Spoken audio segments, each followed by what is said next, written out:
Hey everybody, it's Jenny Delich with KCHomeLiving.com, and I'm in real estate mode today because we're going to be talking about how to buy a house in 2020, or whenever you're watching this video. I'm sure it still applies. Stay with me here. All right, I want to just tell you, first of all, this video is for pretty much anyone that's looking to buy within 6 to 12 months or even longer than that, because the sooner you get started with talking with a real estate agent, the better. You're not going to waste our time. We understand that you're not trying to buy right this very second, because what that real estate agent is going to be able to do is get you all of the inventory. I understand that a lot of people like to shop on Zillow, Realtor, Truly.com, all those other consumer websites. But did you ever think, where do these websites get these listings? They get pushed out from the MLS. The MLS is short for multiple listing service, which is where all of us realtors have to list our listings when we get one. So that way we all have access to the same inventory. It is the source for listings. Then it gets pushed out to all these other websites, which their job is to sell your contact, the consumer websites, their job is to sell your contact information, and the realtor will pay for that contact information, like the realtor that's working in the area, to try to get you under their wing as your buyer's agent. You should not be contacting the listing agents to try to go see a house. You want to find the realtor before you find the house. Because if you find the house before you find the realtor, you may be at risk of losing your opportunity for free representation. What do I mean by that? Well, when a seller lists a house with a listing agent, they have already agreed to pay the listing agent's agreement and the buyer's agent agreement. It's already there. The listing agent will essentially collect both sides of the commission, get a double paycheck if you come in unrepresented, meaning you come and find this house and you express, or even if you just show up with the listing agent and you're not represented yet, you have just lost your opportunity for free representation, because they found that they were the procurement of you. And so they're not going to split their commission with the buyer's agent because you didn't come with one. So you want to get that in place first. And when you call these buyer's agents around town, you're going to be saying, hey, I'm just calling to interview a few buyer's agents in the area. I want to ensure that the person I'm working with is going to work well for me and is also very knowledgeable about the area and the prices, and ask questions about experience, etc. Because you don't really want to just fall into an open house where there is a potentially, well, there's going to be a random buyer's agent, or there's going to be the listing agent, which represents the seller.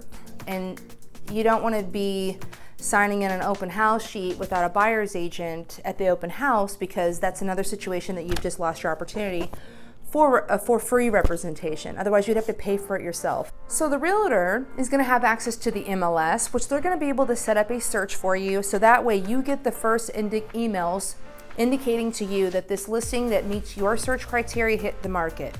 And you will get these emails before Zillow does, okay? You will get the listing instantly when it hits the market and goes live. And so that way you have the upper advantage to let your real estate agent know, hey, I wanna go look at this house. Let's go see it, because you're being notified first. And in a hot market, that's really important. I mean, every minute matters, and when houses are selling the same day they hit the market. And it's very not uncommon here right now. Okay, also note that what I find very common happening online on these consumer websites is that they'll continue to market homes after they've already sold, which is really annoying for people who are trying to shop on their own, which you shouldn't be, because that representation is free. We talked about that. But some people who are afraid of wasting a buyer's agent time, like, I'm not ready to buy in 6 to 12 months or whatever, I just kind of getting to know the market. You want to make sure you're shopping on a better website. And I would say find a realtor who has a really good website. KCHomeLiving.com is a great one for Kansas City and the metro area, like within an hour of the downtown radius. That's KCHomeLiving.com. And if you don't know of one, let me know, and I could find you one potentially in the areas that you're shopping. Because EXP is international. We're all over the place, so I can connect you with somebody. Just let me know if you don't know of anybody. But if you're going to be shopping on your own, you need to make sure that you're looking at the right data, because Zillow won't even pull the right square footage in school districts, because the school district is just going to show you, they're just going to show you the nearest school, not the actual school.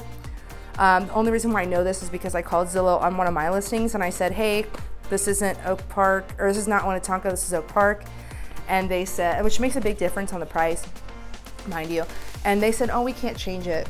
It's just the nearest school, not the actual school. And I was like, well, it says on the MLS, like the actual school district, and they just said, well, we don't pull that data. So they're not pulling all that data, you guys. Some of them are just using location features on their website. Same thing with the square footage. They'll pull from the county. A lot of them use public records, which are not always accurate, okay? The real estate agent should be putting whatever square footage, and it's not uncommon to have like 3 or 4 different square footages available online. Like sometimes people just don't even know, okay? So the listing agent should know, and it's putting that in the listing. So if you're set up on a portal through your buyer's agent, you're gonna be getting that square footage, and you're also going to be getting that school district.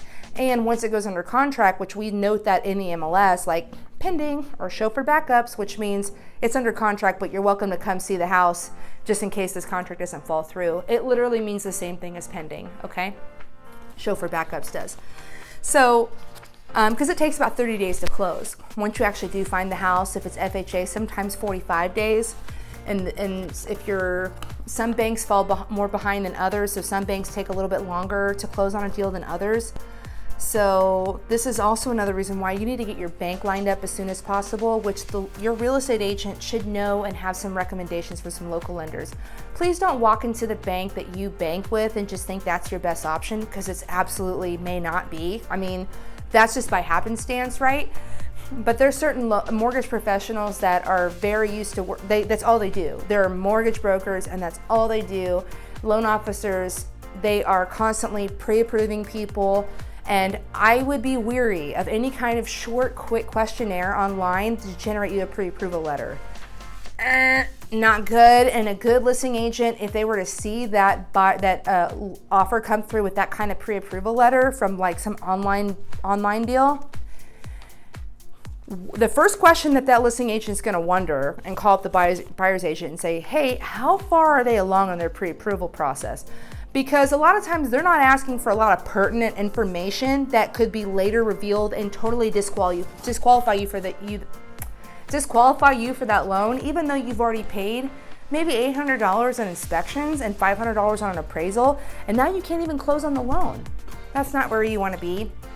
So you want to make sure that you have a local lender with a underwriter close to the loan officer, meaning they're not in some state far away that's dependent upon good communication, and they have 50 other deals that they're working with right now, and you're not a top priority.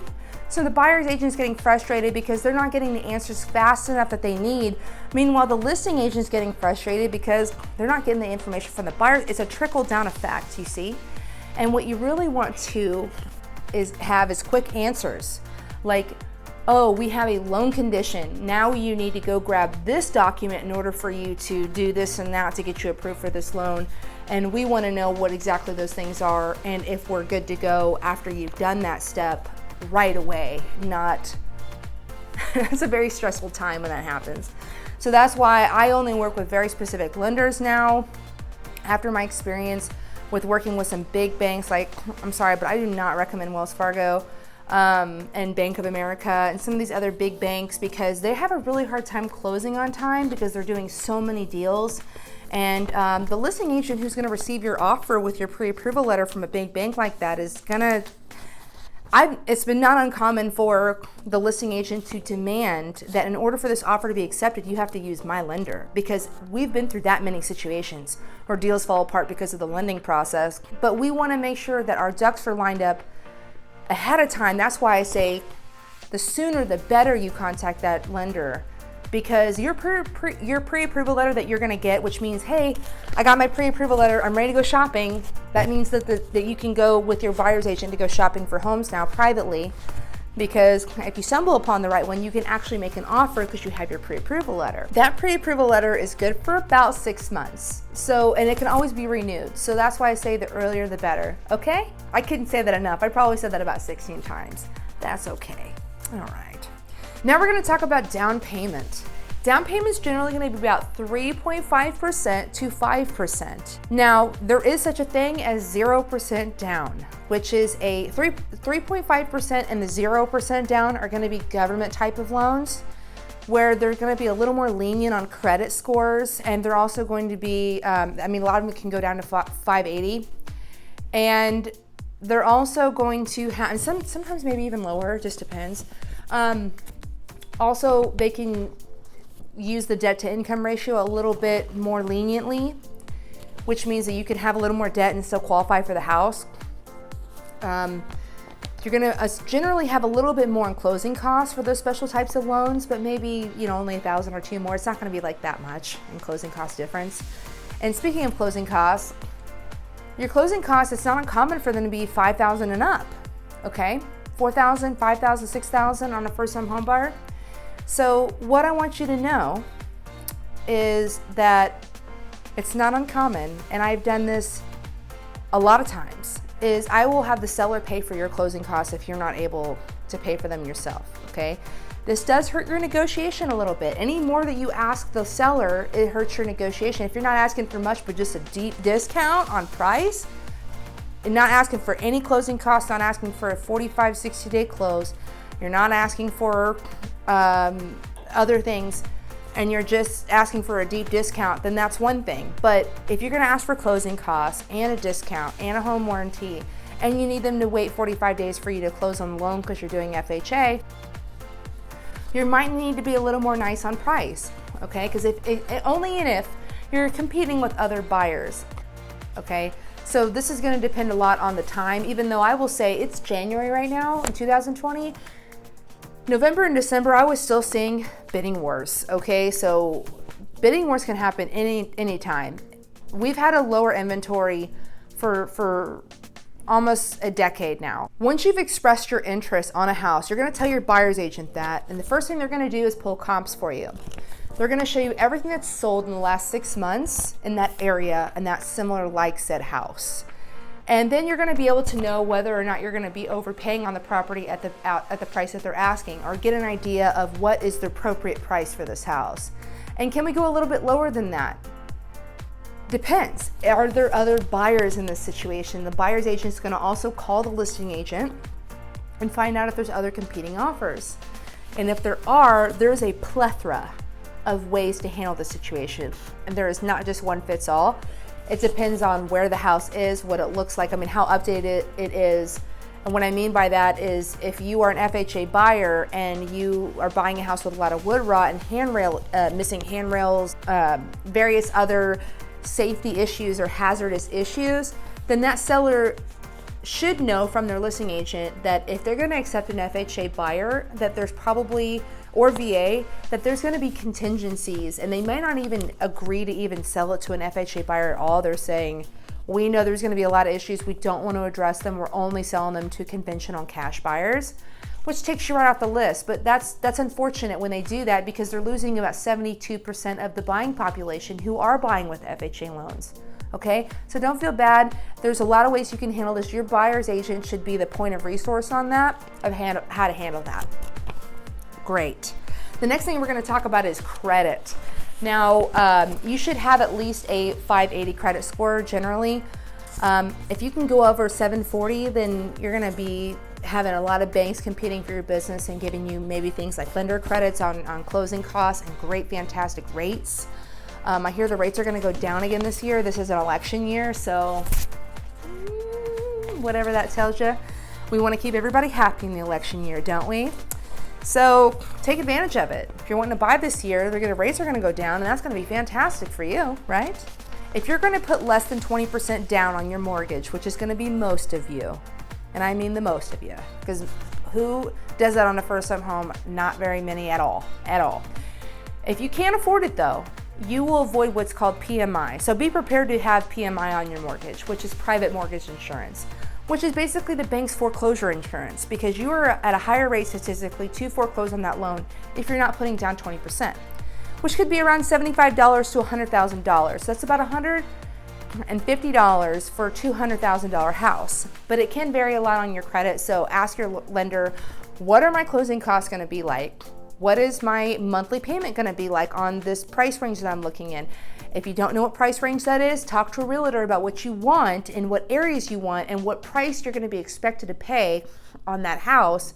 Then you can go back to your lender and say, I think I'm going to be buying a $250,000 house in Clay County so they can use those taxes to calculate your closing costs. And so that way you have a really good idea of what you're preparing for buying this spring. So start now, okay? Another misconception about paying off debt. Some people want to wait until they've paid off all their credit cards and all this other fun stuff for their cars or whatever. That's not always the wisest decision. I get where you're coming from here, but the banks don't always see it that way because they're going to calculate what's called debt to income ratio, which means how much money's coming in versus how much money's going out. And they're not calculating every bill you have, only certain ones, like your your cars and your credit cards and so forth.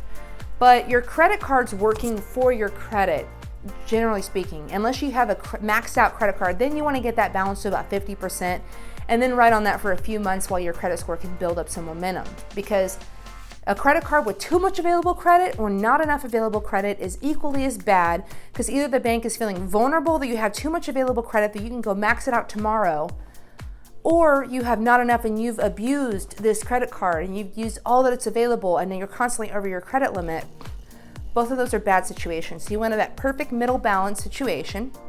And then you also don't want to go paying off certain debts because you might want to use that money for some closing costs and down payment, first of all, and it might not even be affecting your debt to income ratio. Some things would be more beneficial to pay off after you move in. Does that make sense? So the lender should be able to look at your situation, your financial snapshot in depth, and give you a personalized plan that says, hey, pay off this and this, do this on this credit card, and call me in 3 months. It's a process. That's why I cannot stress it enough. The earlier you start, the better. Now, shopping online or looking online right now is going to be a great way for you to at least see what's available on the market, but please do not go out and go open the door. Don't go into the houses. Don't go shopping physically in person until you have a pre-approval letter. Why? Because so many times I have met people at my open houses that I'm holding come in and say, and I'm asking them, have you made an offer on a property yet? And they're saying, yeah, there was one that we really liked, but by the time we got a hold of our bank to get the pre-approval letter, it was gone. And I hear this all the time. That's why I say, and then everything for the month after that was being compared to that first said house. Everything was being compared to it. Nothing was ever good enough as that first house. And in fact, in that particular situation, the listing agent had lied to them about a few things because they were coming in unrepresented. So that listing agent had no financial fiduciary to that buyer that was walking in unrepresented. So be careful, guys. It's a crazy world out here. Now, you may be wondering, when's the best time to buy? I would say spring and summer is going to be some of the best times to buy because that's when there's going to be more inventory, but there's also going to be more buyers on the market, which means more competition for you, which means you might get in more bidding wars, so you're probably going to pay a higher price. Prices do statistically go up a little bit in the summer because there's more demand, higher prices, hello?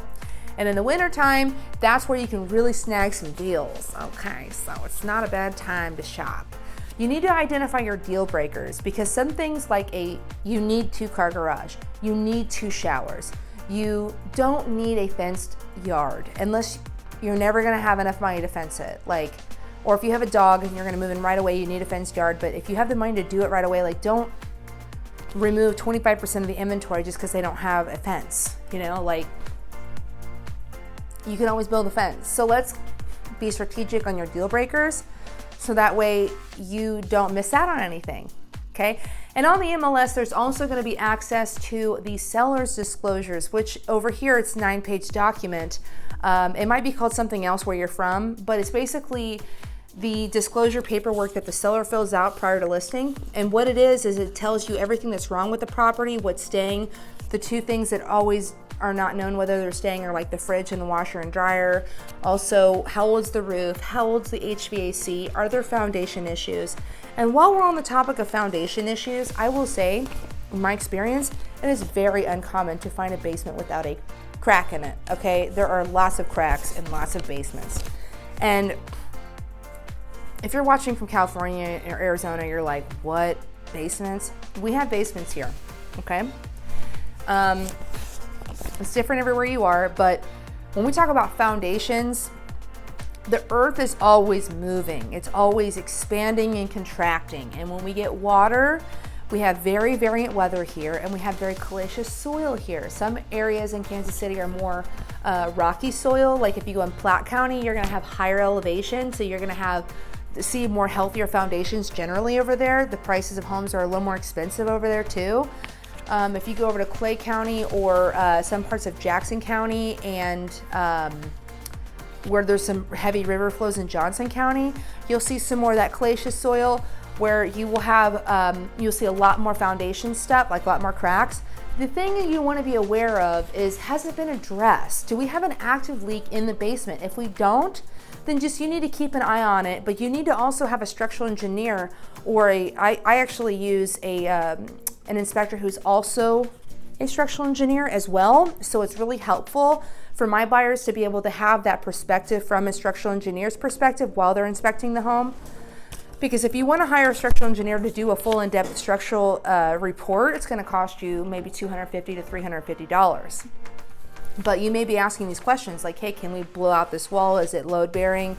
Is this foundation, I see it's leaning a little bit. Is that going to cause, like, what is that doing there? And so it's really good to have those professionals kind of explain that in the inspection period, because in our inspection period, you can actually get out of the contract if the seller doesn't agree to fix those issues that were coming up in the inspection report. So you do have an opportunity to get your earnest money back or your down payment back if you find these issues on the inspection report and the seller and the buyer don't come to terms, and we can cancel that contract. So that's a great thing. Well guys, I think that's pretty much it, and I hope that you guys learned something today. If you have any questions, please comment below and I'll be doing my best to get back to those. And if you're looking to buy in Kansas City or the Kansas City metro market, I work a lot in the Northland and in Johnson County and Brookside, Waldo area. If you're looking to buy in those areas, please let me know. My information is below. My name is Jenny Delich and my website is kchomeliving.com. My phone number is 816-394-1649. You can also text me there and we can schedule a time to call if that works best for you too. I hope you have a great day and talk to you soon. Bye. Good luck. Happy home hunting. I also wanted to add really quick, I just launched a YouTube channel that's all about real estate. So if you're a realtor or if you're just really into real estate, go follow that channel or subscribe. I just put a link below to the other video that's how to buy a house online. And also I'm filming a life update video because I know a couple of you are asking about that. So I'm kind of working on exactly what I'm going to say because there's so much to say that I don't want to make it a million-year-long video. So I will be making that soon. Bye guys.